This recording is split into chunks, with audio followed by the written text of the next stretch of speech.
Tu sebabnya macam contoh menguruskan badan. Nak kuruskan badan tadi cerita kan. So kena apalah sensitif pula.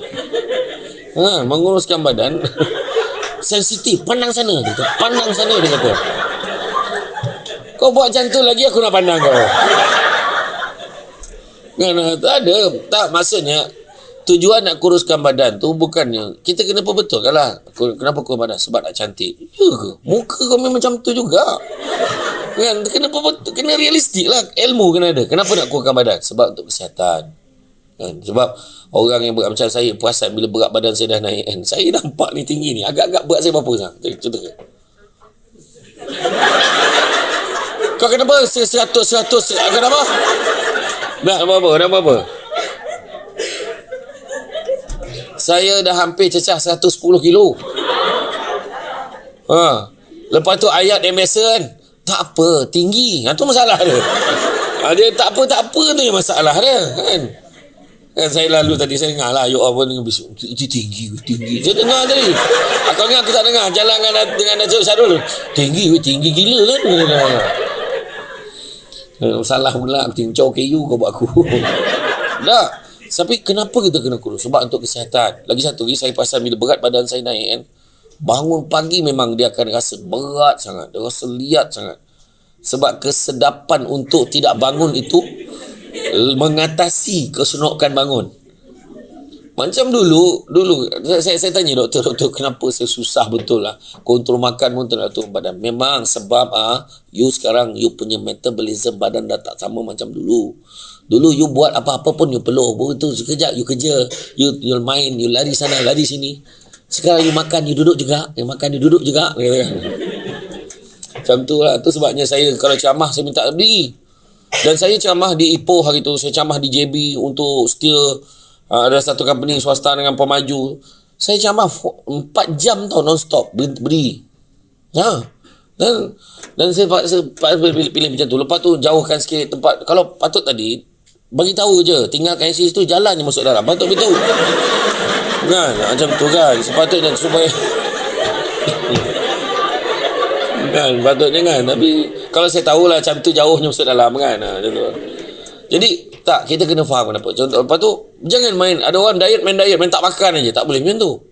Rupanya ada ditunjukkanlah diagram.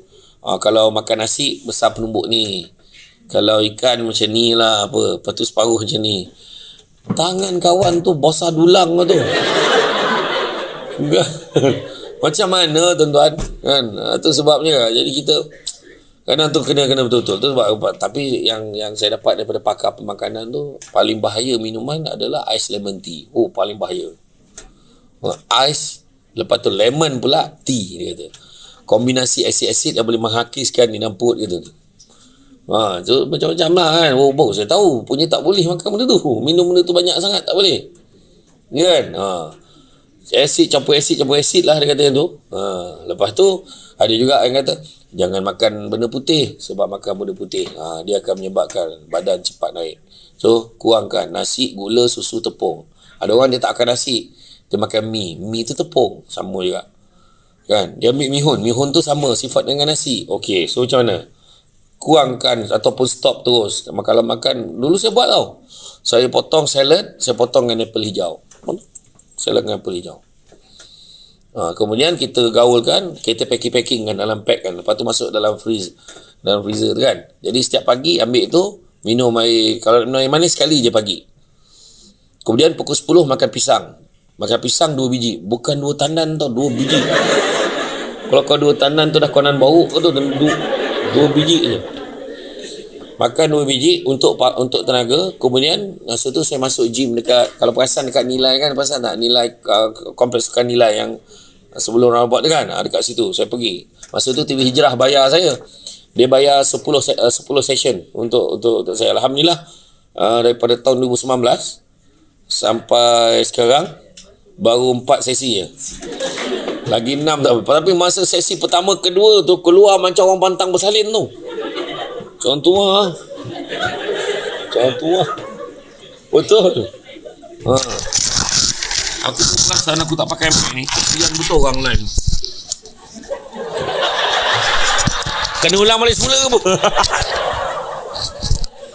Patutlah orang ramai mesej-mesej ni ha. Kan? Keluar mesej ni. Tak dengar dia tu. Bismillahirrahmanirrahim. Tapi betul, saya pergi dekat gym tu buat, bukannya buat benda, angkat benda berat tau. Rupanya angkat benda ni, yang ni. Tapi dia suruh angkat yang macam kan, yang pemberat tu. Angkat, okey, separuh je. Jangan naik atas, Ustaz. Berhenti tu. Okey. Naik atas, dia kira sampai 10.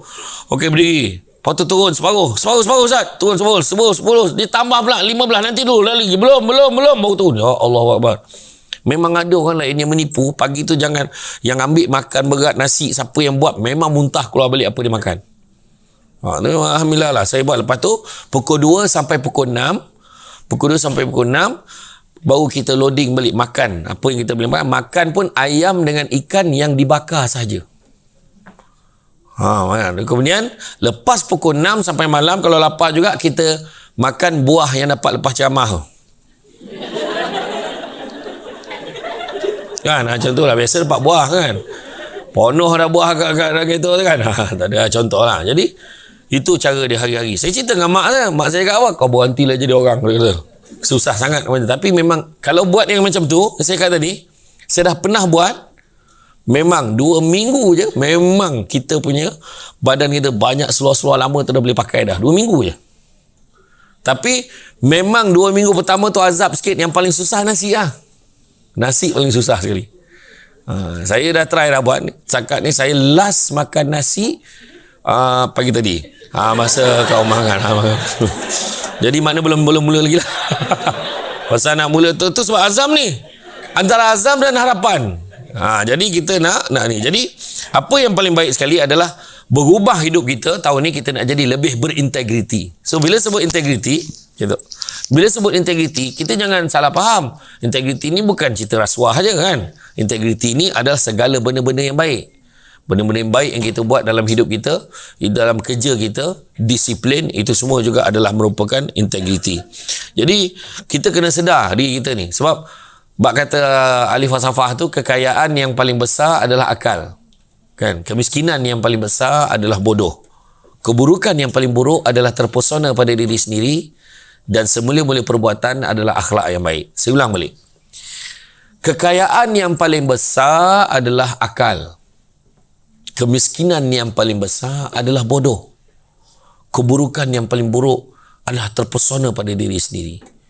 Dan semula-mula perbuatan adalah akhlak yang baik. Itulah integriti. Semana kekayaan yang paling besar, akal kita. Gunakan akal kita untuk buat kebaikan, untuk buat apa yang kita boleh sumbangkan. Kan? Jadi kemiskinan yang paling besar adalah bodoh. Orang yang bodoh ni, itulah yang miskinnya. Ada seorang sahabat yang saya kenal, jiran saya kat kampung saya tu, ada seorang tu. Dia memang butuh huruf.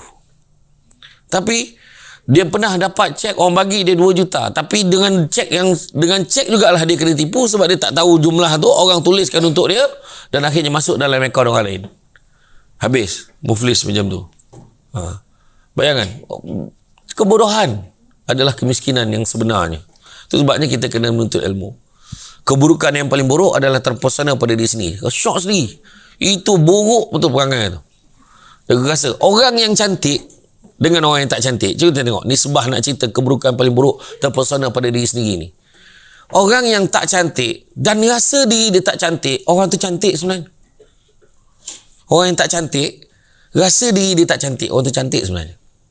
Orang yang cantik rasa diri dia cantik, orang tu tak berapa cantik. Orang yang cantik rasa diri dia tak cantik. Orang yang cantik rasa dirinya tak cantik, ya Allah cantiknya dia.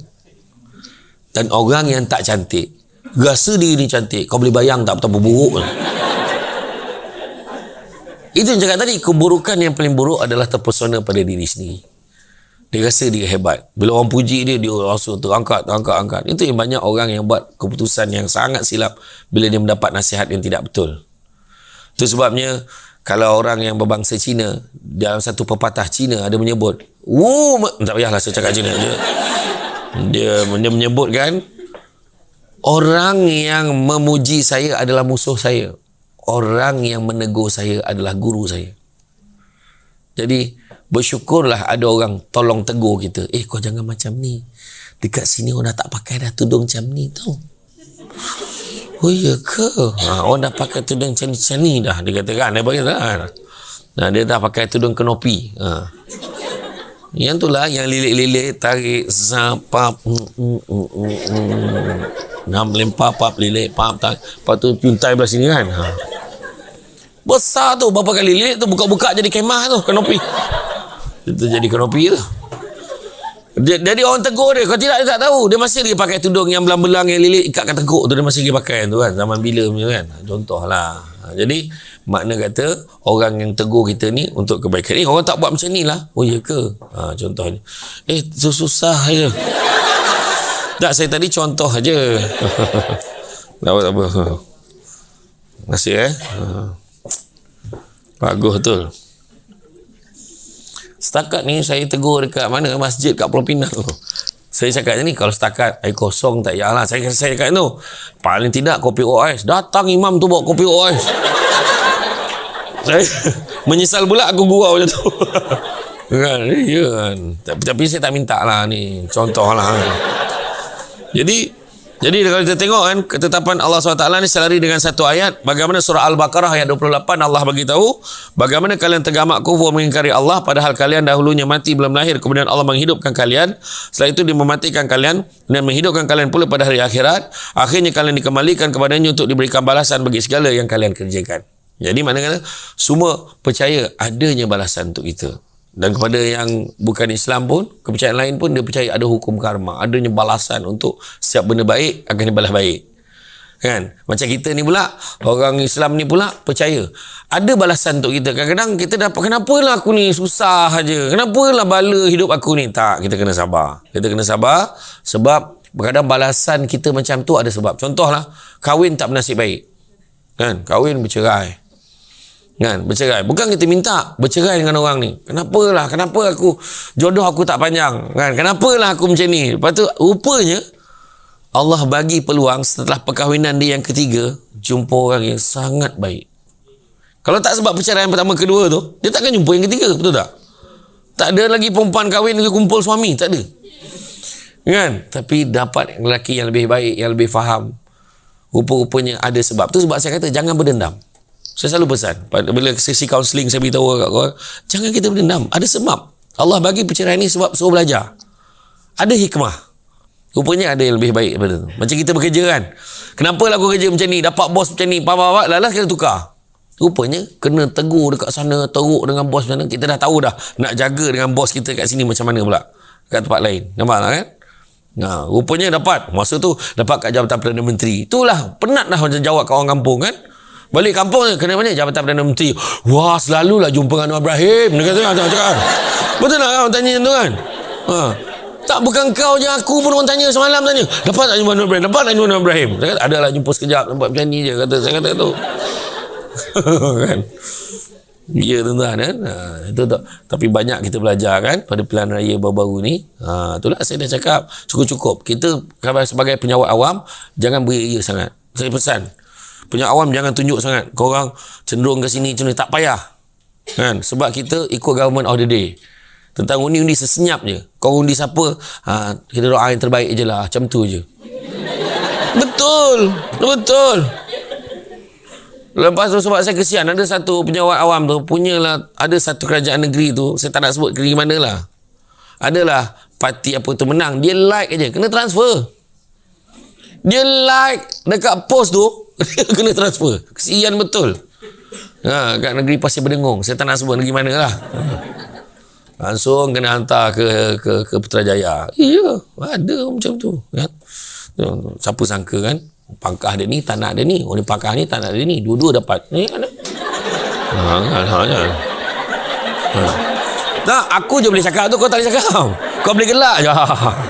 Tak faham tak, macam kau pergi pasar raya, kau beli barang ni, kau tak nak ni, tak tahu pula dapat free gift macam tu macam tu pula. Faham? Okey bang, macam tu kan. Okey, macam tu lah. Aku bagi analogi biar kau faham kan. Tak nak bagi tahu apa, itulah kelainan dia. Sebab nak bagi tahu kan, Nabi dah pesan. Allah pun beritahu dalam Quran, Nabi pun cakap jangan kamu terlampau membenci sesuatu barangkali dia baik buat kamu. Terlampau suka sesuatu tu tapi punya tak baik buat kamu. Ada sebab. Berapa ramai yang kau benci dulu sudah jadi laki kau, cakap. Kan? Menyampaklah benci. Lepas tu rindu pula tak jumpa. Kan? Iya, tengok belah raya itu. Dia maki kawan tu 2 minggu. Macam-macam ni makinya. Lepas 2 minggu, sahabat. Ya lah, untunglah kan. Nah, ni saya tak cakap siapa tau ni. Okey ya. Okay. Allahu Akbar. Jadi maknanya hakikatnya integriti ni kan yang kita kena ada ni tahun 2023 ni adalah untuk bersikap jujur, kan, menunjukkan kepatuhan tanpa kompromi, kan, sebab integriti itu berasal perkataan integer, iaitu kekukuhan struktur binaan. Jadi binaan yang kita masukkan dalam pejabat kita ni adalah organisasi kita. So kita kena bekerja dengan baik. Saya memang sebenarnya tu terang cakap lah kan, dalam diam kan semua orang nak tengok kan, nak tengok macam mana lepas di 2023 ni negara kita ni dibangunkan. Wah, semua nak tengok apa akan jadi lepas ni. Lepas tu orang sibuk cakap 2023 dijangka masalah kegawatan ekonomi akan melanda. Berbagai masalah dugaan-dugaan ekonomi akan berlaku. Nampak tak? Kan? Sekarang telur pun dah susah sekarang. Kan? Tiba-tiba nasi goreng jantan sudah tidak ada. Sebab telur dah tak ada.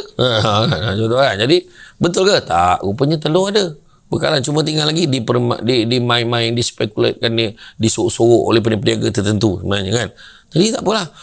Jadi kita nak tengok apa tindakan-tindakan kita buat. Jadi integriti ni bukan untuk kita je, bukan punya awam saja, untuk semua masyarakat. Contoh jalan kan. Kita dapat resit. Kadang-kadang geram, tak nak kotorkan kereta, sanggup buang daripada luar kenderaan, buang dekat jalan tu. Buang resit, buang sampah. Jadi benda tu tak berintegriti. Kan? Buang air, tapi tiba-tiba hilang ingatan. Dia tak flush. Meninggalkan kenangan untuk orang selepas itu. Itu perbuatan tidak berintegriti. Kan? Jadi tu dia letak pantun tu, ada kucing, ada tikus. Dah kencing jirus. Oh, lain macam pantun ni. Dia buat apa? Payah betul. Saya pernah jumpa pergi saya camah dekat satu sekolah tu, bayangkan. Najis tu dalam singki. Melintang. Masalahnya singki tu tinggi. Betul. Orang cakap cerita ni pengotor, betul. Saya sendiri menghadap benda tu. Masalah singki tu tinggi, macam mana dia boleh sampai situ? Maknanya ada usaha yang dijalankan untuk memastikan dia sampai ke situ. Bayangkan kalau aku masa tu nak basuh muka, aku menjerit kat tu. Bayangkan, ya Allah, saya kata budak sekolah ni, saya kata kenapalah sampai macam tahap macam ni, saya fikir kan. Dan lepas tu apa yang paling menyedihkan saya, tersentuh hati saya, bila makcik cleaner tu kata, tak apa nak, nanti makcik bersihkan. Bayangkan kalau makcik tu mak kita, cuba fikir. Dan tu saya kata, semulia-mulia perbuatan cleaner tu. Pekerjaan cleaner ni sebab dia nak pastikan orang dapat yang bersih bila masuk toilet. Kita dekat pejabat ni, terpaksa lah wujudkan langkah-langkah tambahan. Eksa. Pakai kod, muka letakkan muka depan toilet. Yang bertanggungjawab untuk jaga toilet tu. Tu grade 44 tu. 44, 48 kan. Iya, tak pasal-pasal. Tak payahlah kau letak muka. Lepas tu kalau lebih lagi teruk daripada Jepun. Jepun mula tengok pun.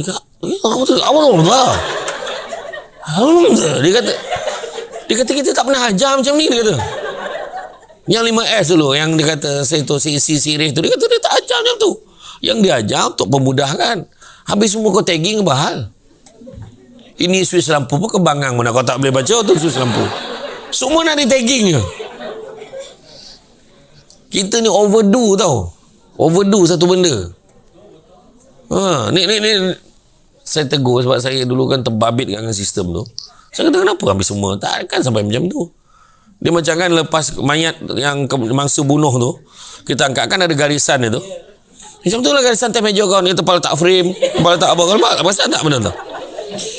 Kalau letak pen berapa batang, 3 batang je, jangan lebih. Yang aku pening kepala tu kan. Langkah penjimatan kan dekat office saya dulu, jadi pengarah dulu. Kan setiap lampu tu dekat situ dia ada tiga bal tu, tiga batang tu, 3 batang, 3 batang, 3 batang. Kan? So datanglah dia kata untuk langkah penjimatan. Tak perlu nyalakan sampai 3 setiap lubang tu. So kita matikan yang tengah. Kan? Mati yang tengah. So masih terang. Tapi tak terang sangat, tapi okey lah. Datang pula Jawatankuasa Keselamatan Kesihatan Pekerjaan. Lampu ni kena terang lagi ni. Ni kenapa? Padam ni kenapa tak dinyalakan? Aku cakap, apa masalah korang ni? Aku kata kan. Kan? Macam-macam lah kan. Jadi tu lah. Jadi ke mana kita ikutlah kesesuaian kita. Macam tu lah kan. Tapi kejujuran, ketulusan, kesempurnaan itu kena ada untuk kita.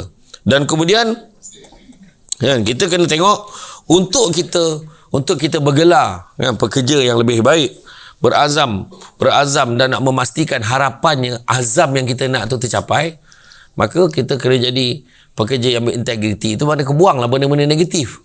Buang benda-benda negatif yang ada dalam diri kita. Kalau dulu malas, kena rajin lah. Cakap senang lah. Kan, anak pula ada geng kan. Yalah, nampak apa? Rajin kerja nampak. Oi, wakil setan ni memang ada. Kan? Pekerja, wey, kerja. Dia soal tu. Dia siap bagi tahu kawan-kawan. Janganlah macam tu. Kita kena kuat lah tu. Tu kena kuat perjuangan kita. Jadi dalam bekerja, kita kena jujur. Jangan tipu. Kalau tak tahu, cakap tak tahu. Jangan tipu klaim. Orang tak, dia apa, patut tak boleh overtime, dia overtime. Mana boleh? Hanya grade pegawai, grade yang bawah sokongan dia boleh buat overtime ni. Kalau pegawai yang lain buat overtime tapi tak berbayar.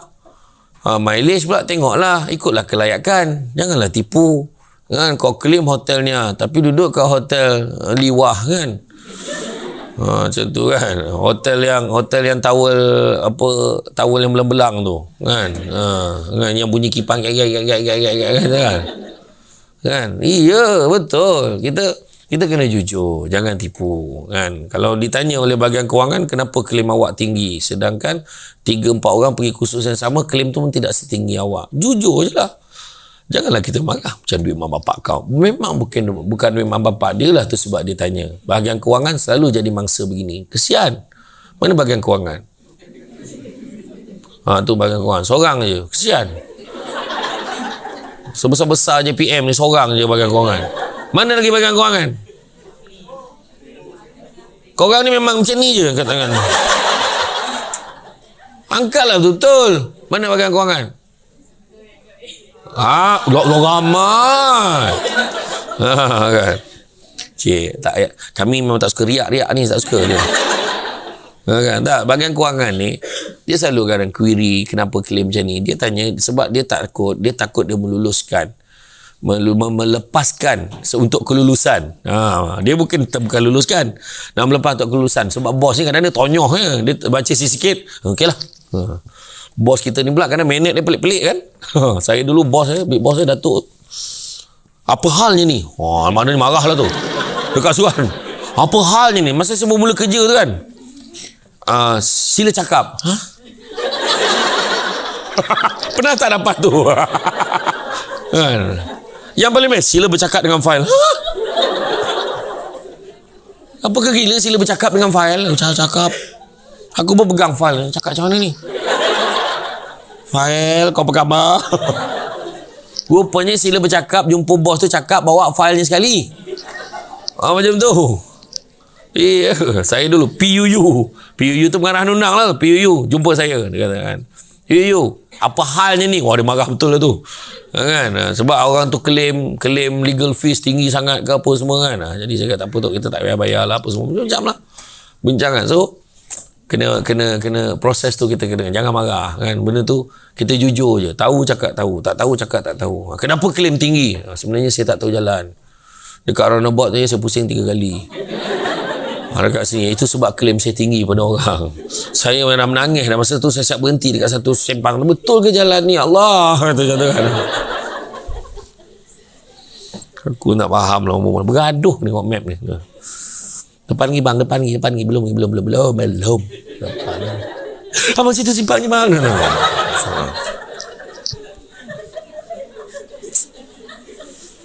Biarlah orang lelaki yang jaga. Kita bergaduh dengan di sini, terlajak pun kita tak sakit hati. Dah lah nak U-turn punya jauh kan. Macam tu lah tuan-tuan.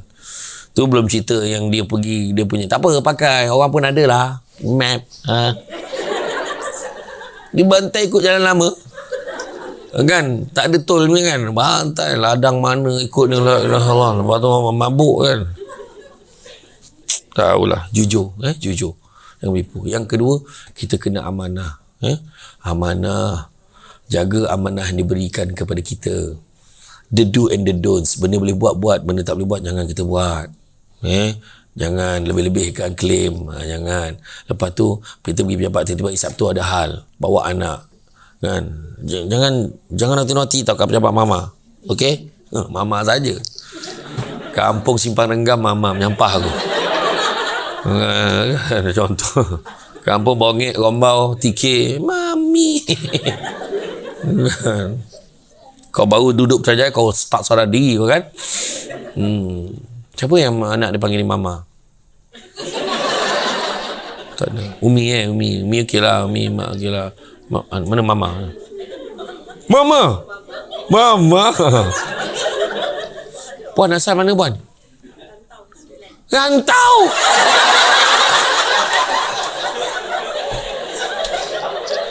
Aduh hai. Ingat masa belajar matematik tu. Sila kirakan luas rantau yang berlorek, ingat tak?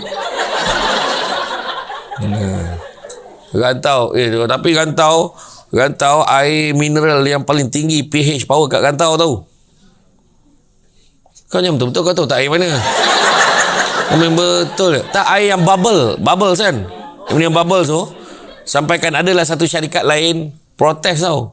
Protes, dia kata dia bagi bantah, dia buat dia ni penipuan lah, kenapa pH dia tinggi sangat. Pagi Jabatan Geologi tu buat kajian, rosak mesin dia tu. Sebab dia punya tu memang tinggi betul. Tu sebab harga dia mahal. Air bubble. Saya tak promote untuk itulah, tapi dia dekat sekolah tahfiz tu kat rantau tu. Mama saya pun suka. Lepas tu dah habis tu saya isi air biasa, nampak macam air mahal kan. Tapi itulah dia. Jujur. Amanah kena jaga. Jangan kita tipu. Kerana bawa anak pergi pejabat kan. Jangan kacau mama tau. Duduk dan diam. Nah, ambil kertas soalan. Kita bagi kertas A4 pejabat. Tak amanah. Nah, ambil pen ni, ambil pensel ni. Kertas recycle pun tak boleh. Tu untuk recycle kat pejabat aja. Kalau betul nak bagi anak, bawa semua barang-barang daripada rumah. Faham? Tu dia. Tu kena hati-hati. Kemudian jaga hubungan satu dengan yang lain. Untuk tahun 2023 kita perlu berganding bahu kan. Kalau nak jalan laju, jalan seseorang. Tapi kalau nak jalan jauh, jalanlah bersama-sama. Boleh guna ayat tu untuk suami. Abang, kalau abang nak jalan usul wajar betul.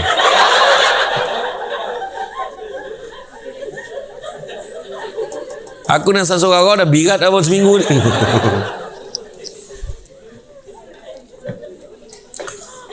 Dia betul tengok ayah ni pun sedih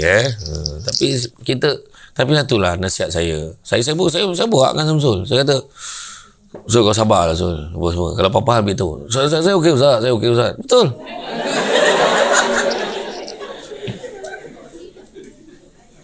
Takkan saya nak play rakaman dia bercakap dengan saya ni. Tak payahlah. Tapi betul dia cakap Samsul dah ready Ustaz, tak apa. Terima kasih lah Ustaz, doakan saya je dia kata. Sebab saya tak backing sesiapa. Mungkin dalam bab rumah tangga, adakah semudah suami tak tahu jawab, isteri ni macam ni? Adakah semudah isteri ni selalu melawan, suami ni baik sangat? Tak semestinya. Sebab isu rumah tangga, kita semua ada masalah rumah tangga kan? Masalah rumah tangga, tapi kalau kita tanya apa masalah rumah tangga, dia complicated. Dia tak boleh nak cerita macam dia macam ni macam tu. Suami ni baran mungkin. Ada suami tu pula dekat depan orang tu baik sangat. Ada orang macam tu. Suami ni dekat depan orang, dia lah yang paling masyarakat, gotong royong, rajin betul. Dekat rumah macam badak air, kau tak tahu.